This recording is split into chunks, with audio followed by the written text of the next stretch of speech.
हाय, I'm Avani Arya और आप देख रहे हैं नागपुर न्यूज बुलेटिन। आइए नजर डालते हैं दिन भर की कुछ खबरों पर। सोमवार 12 दिसंबर को महाराष्ट्र के farmer home minister Anil Deshmukh को करप्शन केस में बॉम्बे हाईकोर्ट से बेल मिलने के बाद फिर 10 दिनों के लिए इस पर रोक लगा दी गई है।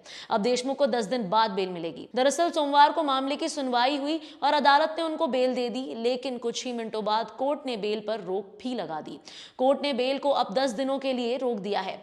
याद रहे कि अनिल देशमुख पर 100 करोड़ रुपए की वसूली का आरोप है। इसी मामले में उन्हें गिरफ्तार किया गया था। सीबीआई इस मामले की जांच कर रही है।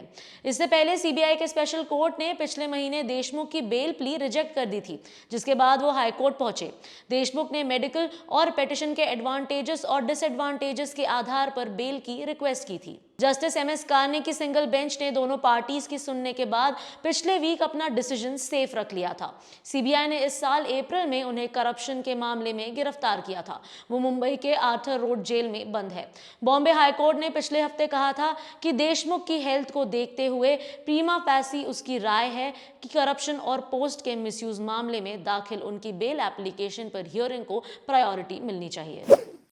समृद्धि एक्सप्रेसवे के नागपुर से शिरडी तक का उद्घाटन रविवार 11 दिसंबर को पीएम नरेंद्र मोदी के हाथों हुआ।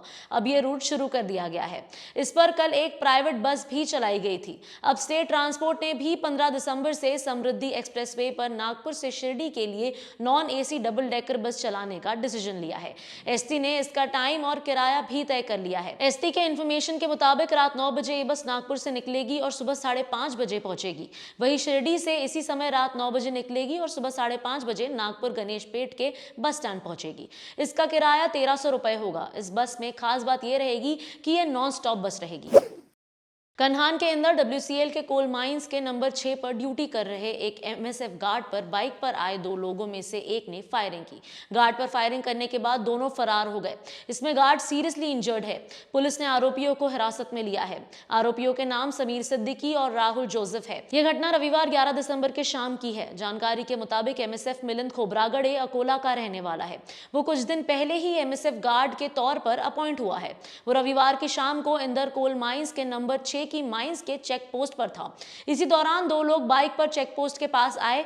ये दोनों आरोपी कुछ दिन पहले उनके साथ हुए झगड़े में शामिल लोगों को ढूंढ रहे थे। जब दोनों को मिलिंद ने यहां आने से रोका तो दोनों ने गार्ड मिलिंद से विवाद किया। इस समय आरोपी समीर ने माउजर निकालकर मिलिंद पर फायरिंग कर दी। इसमें गार्ड मिलिंद सीरियसली इंजर्ड हो गया।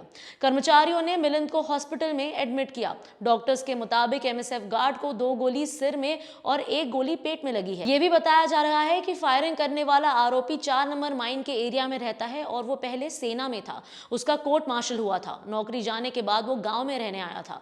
इस मामले में पुलिस आगे की जांच कर रही है।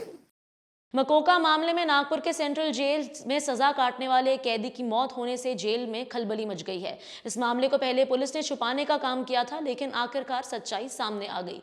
इस घटना के बाद कैदियों में भी हंगामा करने की जानकारी सामने आई है।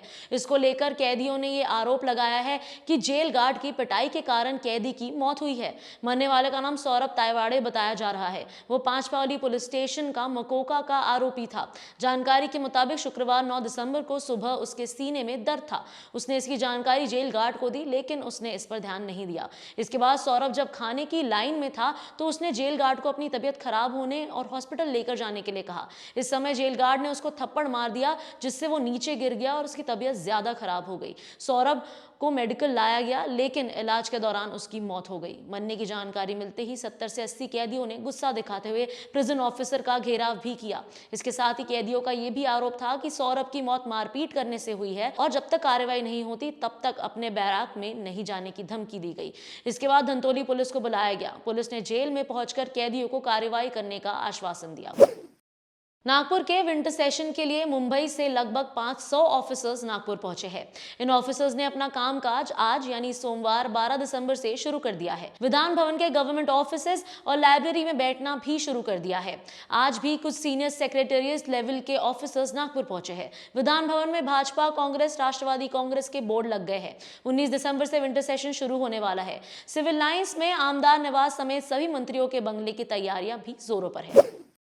इस वीडियो के प्रोड्यूसर हैं विक्रांत शांडिलिया, स्क्रिप्ट लिखी है शमानंद तायडे ने और कैमरा के पीछे है नितिन मानकर। आज के लिए इतना ही। कल फिर मिलेंगे नई न्यूज बुलेटिन के साथ। Nation next news hub for new India.